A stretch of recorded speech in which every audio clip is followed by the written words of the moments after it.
Hey there, my peeps. Welcome back to Grammy Tee. In this video, we're going to talk about one of Photoshop's newest tools called the Generative Fill tool. So let's understand what this new Generative Fill tool is. In the simplest terms, it's an algorithm-based tool that allows Photoshop to fill in areas of an image with new, unique content. So let's go on and look at some examples so you can see what I'm talking about. Now, be advised that it is still in the beta version. So let's go to Adobe Creative Cloud where you will see Photoshop's beta version. If you don't already have it on your desktop, go on and install it. Let's access the first image. Typically, this box right here will open up. However, if you don't see this is the Generative Fill tool here. If you don't see it, come up to Edit and then come right down here to Generative Fill. It's right up under Content Aware Fill. So now the fun begins. Let's move this box out a little bit. What we're going to do first is we're going to use the crop tool to extend the background to where we want it. So we're going to move this over a little bit, open up the sky a little more, and we'll move this over a little bit.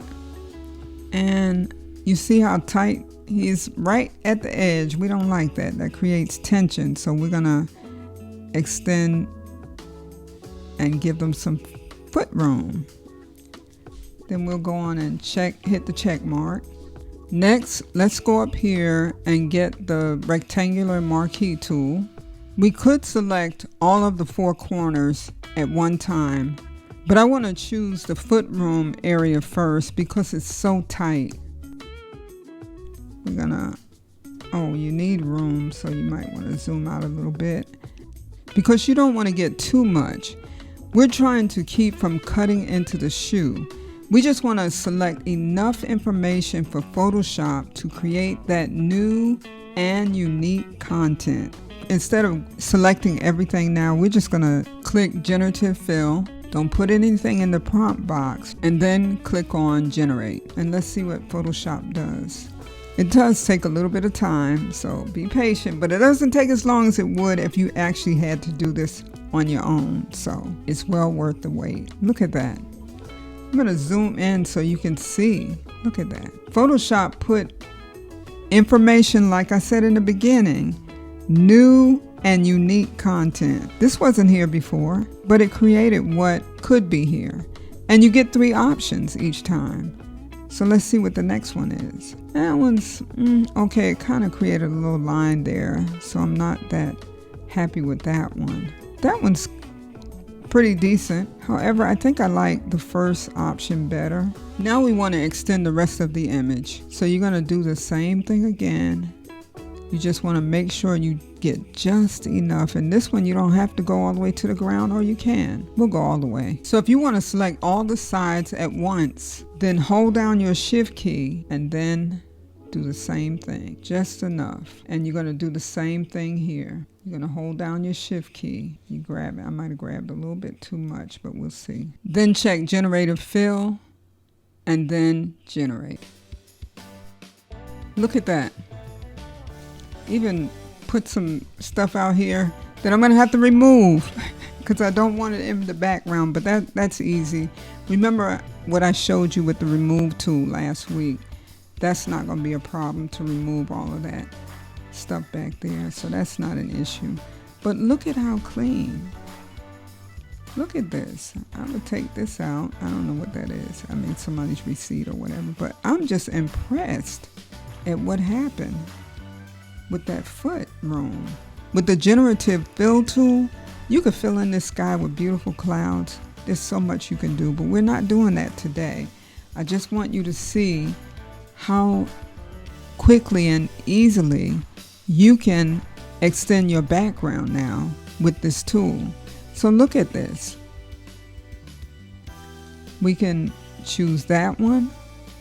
You have 3 options, remember? So I don't think I would like this one better because it doesn't have all that junk in the background. Or this one. Look at it, even created, I don't know what this is here.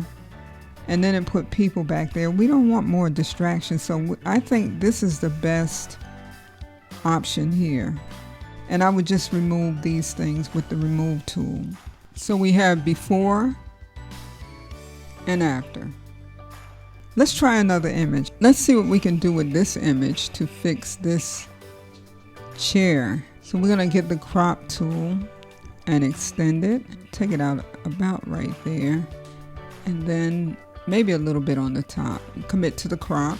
And then get the rectangular marquee tool and begin.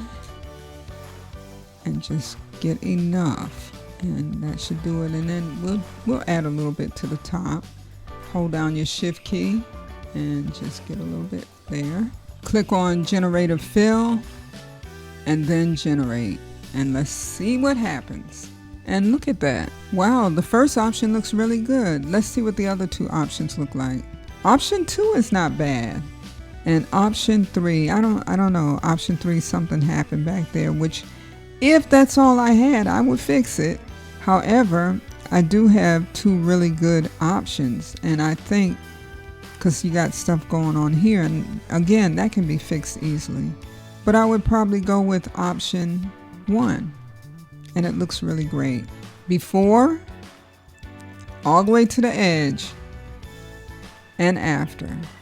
And that's it. Just that quickly, you were able to extend these backgrounds. I hope this video has been beneficial to you. And if it has been, go on and like, comment, share, subscribe. You know the drill. Let other people know about Grammy Tee Knows, how I bring free tips each week to my new and small business owners who do not have the budget to hire the professionals right now. But one day you will. But right now you don't. So that's why you're gonna come to Grammy Tee to learn your tips and tricks in the areas of videography, photography, and graphic design. I thank you so much for watching, and I will see you in the next video.